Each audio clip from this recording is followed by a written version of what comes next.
प्यारे बच्चों, हमने दिव्यम पुस्तक को चुना है कक्षा 5 के विद्यार्थियों के लिए, जिसमें प्रारंभिक संस्कृत का ज्ञान प्राप्त करने वाले विद्यार्थियों को भी इससे लाभ मिलेगा। तो इसमें हमने पहले दूसरे चैप्टर में आपको समझा दिया है। सबसे पहले हमने आपको संस्कृत वर्णमाला से परिचय कराया और उसके बाद संयुक्त वर्ण बताए कि कैसे संयुक्त वर्ण बनते हैं। व्यंजनों, जब हम स्वरों का उच्चारण करते हैं तो स्वर बिना किसी वर्ण की सहायता से बोले जाते हैं, तथा व्यंजन बिना स्वरों की सहायता के नहीं बोले जाते हैं। उसके बाद अकारांत पुल्लिंग शब्द बताए हमने, तो उसमें ये वर्णों के प्रकार के अंतर्गत आ जाता है कि जब हम वर्णमाला के शब्दों को बोलते हैं, जैसे क, ख, ग, घ, ङ, तो जो हम इसका पहला वर्ण होता है उसी को उसका वर्ग बोलते हैं।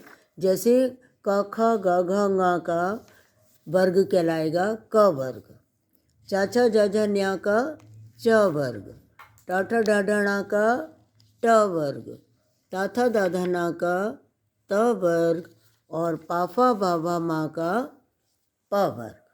ठीक है। और जब जो अंतिम वर्ण होता है किसी भी शब्द का, उसको बोलते हैं अकारांत। जैसे हमने बालक शब्द का प्रयोग करके आपको बताया, बालक, राम, पुस्तक इत्यादि शब्द, तो हम बोलेंगे उन शब्दों को अकारांत, क्योंकि इनके अंत में कोई भी मात्रा नहीं है।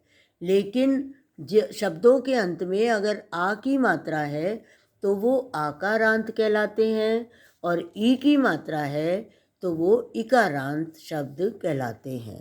तो आज हम करेंगे आकारांत स्त्रीलिंग शब्द। हमने अकारांत पुल्लिंग शब्द कर चुके हैं और आज टर्न है हमारा आकारांत स्त्रीलिंग शब्द, और ये आपका चैप्टर है चतुर्था पाठा, चौथा पाठ है ये आकारांत स्त्रीलिंग शब्द। तो ध्यान से देखिए, प्रत्येक शब्द के अंत में आ की मात्रा आती है तो वो आकारांत कहलाता है। और ये बात हमने आपको पहले ही बताई थी कि संस्कृत भाषा में पुल्लिंग की तरह स्त्रीलिंग के भी 3 वचन होते हैं, एक वचन, द्विवचन और बहुवचन। अब ध्यान से देखते जाओ। जैसे जब हमने दिखाया बालिका, तो एक कन्या है, बालिके 2 कन्या है, और बालिका जब 2 से अधिक होते हैं तो उसको हम बहुवचन में रखते हैं। तो इसका रूप क्या बना? बालिका, बालिके, बालिका। ओके। तो इस पाठ में हम आकारांत स्त्रीलिंग शब्दों के तीनों वचनों के विषय में पढ़ेंगे, आकारांत, स्त्रीलिंग और शब्द। ध्यान से देखो, आकारांत में क्या बताया है? जिनका अंतिम वर्ण आ होता है वो आकारांत शब्द कहलाते हैं। और स्त्रीलिंग कौन से शब्द होते हैं? जिनसे स्त्री जाति का बोध होता है, और शब्द जिनका अर्थ होता है। जिन शब्दों का अर्थ होता है वे शब्द कहलाते हैं। तो आकारांत, स्त्रीलिंग और शब्द। इसके बाद आकारांत स्त्रीलिंग शब्दों के रूप निम्न प्रकार चलते हैं। जैसे एक वचन, द्विवचन, बहुवचन में। एक वचन में बालिका आ आता है, द्विवचन में ए शब्द आता है, बालिका, बालिके, और बहुवचन में आहा, बालिका, बालिके, बालिका, कन्या, कन्ये, कन्या। बहुत सारे ऐसे रूप आएंगे जिसमें हम आपको आकारांत स्त्रीलिंग शब्द बताते जाएंगे। नेक्स्ट देखिए, हमारा आ रहा है आकारांत स्त्रीलिंग शब्द के तीनों वचनों के कुछ कुछ उदाहरण। पिक्चर दिखा के बताया गया है और सब देखिए आकारांत शब्द हैं। सबसे पहला है छात्रा, छात्रा, छात्रे, छात्रः। फिर महिला, महिला, महिले, महिलः। फिर वृद्धा, वृद्धे, वृद्धाः। ठीक है, क्लियर होता जा रहा है। फिर देखिए छात्रा, महिला, वृद्धा, तीनों ही आकारांत शब्द हैं, तीनों में आ शब्द का प्रयोग हुआ है, अतः ये आकारांत स्त्रीलिंग शब्द कहलाते हैं। अब पक्षियों के नाम बताए जा रहे हैं। चटका, चटके, चटकहा। सारिका, सारिके, सारिकहा। वर्तिका, वर्तिके, वर्तिकहा। कोकिला, कोकिले, कोकिलः। इसके बाद हम पशुओं के नाम लेंगे। जैसे सबसे पहला दिया है अजा। ठीक है, ये भी वैसे ही चलेगा स्त्रीलिंग की तरह, अजा, अजे, अजहा। ओके, नेक्स्ट वर्ड हमारा आ रहा है मूषिका, मूषिके, मूषिकः।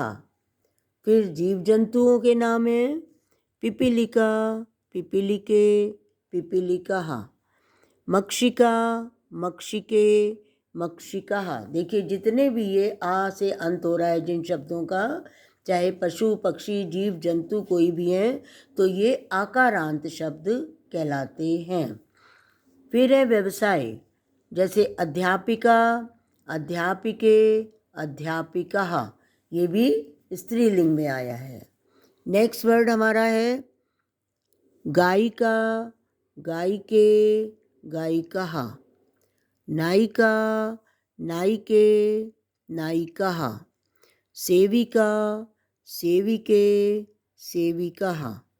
अब देखिए अन्य और बहुत सारे शब्द अलग से भी आते हैं, जैसे नासिका है ना, नासिका, नासिके, नासिकः। फिर नौका, नौके, नौकः। सभी शब्दों के अंत में अ की मात्रा आ रही है, अतः ये आकारांत स्त्रीलिंग शब्द कहलाते हैं। फिर है वाटिका, वाटिका, वाटिके, वाटिकः। रोटी, रोटिका, रोटिके, रोटिकः। क्लियर? तो ध्यान से देखिए, ऐसे ही आगे और शब्द भी दे रखे हैं। निशा, निशा मीन्स रात। वाटिका, वाटिका मीन्स बगिया। अम्बा, अम्बा मीन्स माँ। नायिका, नासिका, नाक, कलिका, कली। कक्षा, कक्षा। गंगा, गंगा नदी। ये सब शब्द अर्थ दे रखे हैं जिनके आपको अर्थ आने चाहिए।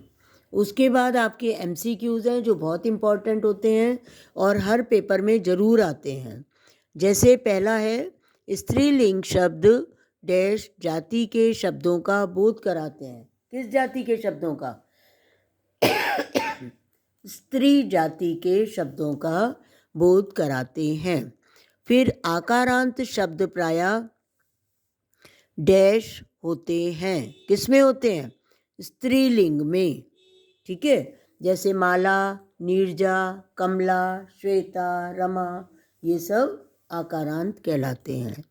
फिर स्त्रीलिंग शब्द तीनों वचनों में होते हैं। रमा शब्द का द्विवचन रमे है।